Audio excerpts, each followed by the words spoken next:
All right, let's get into it. Today, we're watching a profound transformation, a story that's about so much more than a court entertainer. This is about the moment a mirror gets held up to power, and the reflection it shows can never, ever be unseen. This is the Jester's second dance. And this quote, it really gets to the heart of it all. You see, the Jester who used to offer the mercy of an open question, a way out, he's gone. In his place is someone who carries the weight of a truth that can't be ignored. We're not talking about simple jokes anymore. This is an act of absolute judgment, and, well, it changes everything. So here's how we're going to break it down. We'll follow the Jester through 5 acts: his own transformation, the performance itself, the incredible tools he uses, the revelation he triggers, and finally, what's left in the aftermath. Okay, first up, we need to get our heads around who this Jester has become. After his encounter with the uncanny mirror, he went through a total metamorphosis. He's not just some mocker anymore. Think of him now as a moral cartographer whose job is to map the kingdom's hidden landscape, to chart the rot. This really lays out the change, doesn't it? On the left, you've got the old Jester, a simple fool asking open-ended questions, always leaving an escape hatch.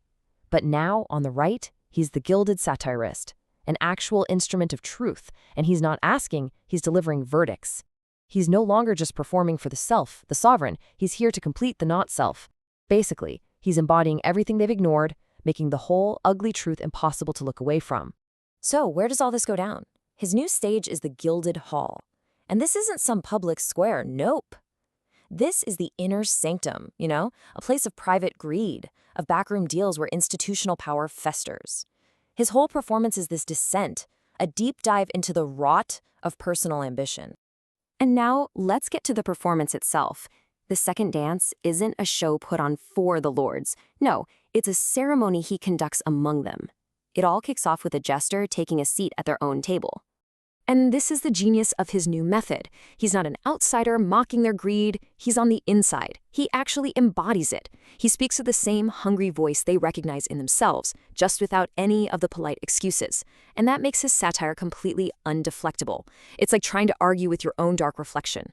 He forces them to see the machine they've been pretending is a man. He orchestrates the whole evening like a master. First, he just plays the part he's the charming guest they invited. Then he starts amplifying their own logic, agreeing with everything they say, but with this unnerving sincerity. And soon enough, you can just feel that comfortable laughter in the room begin to curdle. He plays their own social music back at them so loudly, it just sounds like grinding gears. The familiar becomes totally alien, and they have no idea why. So what's he really attacking here? It's this idea of performative sincerity. It's that whole social theater the powerful use to make raw greed look like some kind of noble logic. The Jester's whole goal is to crash their little party with a dose of reality that refuses to play along, unmasking the real thing behind the thing they're pretending to be. But just when they think it can't get any more uncomfortable, it does. The performance escalates. The Jester stops using his own voice and starts using tools that awaken the conscience of the room itself. And get this, his instruments aren't just props, they're witnesses. His scepter has a stone gargoyle that has been silently watching that hall for 300 years. And in the corner, a marble angel that's been standing there for 47. He's literally about to awaken the conscience of objects, turning the very room against the liars inside it.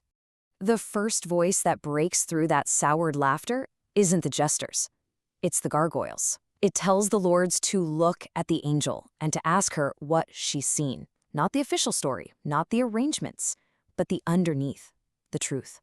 And it's a question they can't possibly refuse, because just refusing to ask is an answer in itself.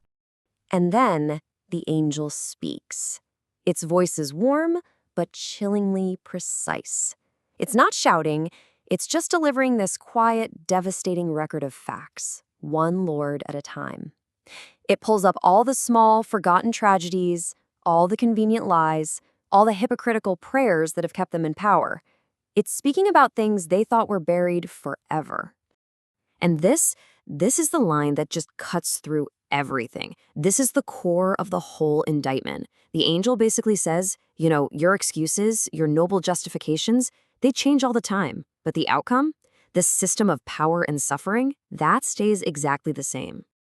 After a bombshell like that, what happens next? Well, the angel's testimony leads right into the climax. The confrontation goes beyond words and becomes something visible, something you just can't deny is happening in that room.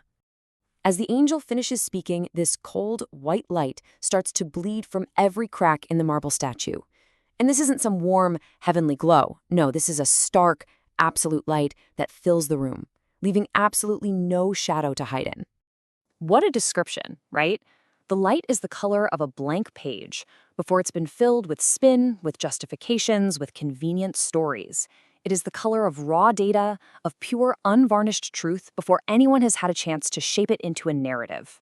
And this whole phenomenon has a name, the blight of revelation. Now, it's not an attack, it's not a punishment or a judgment, it's simply the presentation of what was always there, hiding in plain sight. It is decades of unspoken truth suddenly made visible for one terrifying moment. And then the blight itself speaks in a voice beyond the angels, and it delivers one final, undeniable word. It doesn't say guilty, it doesn't say sin. It just says evidence.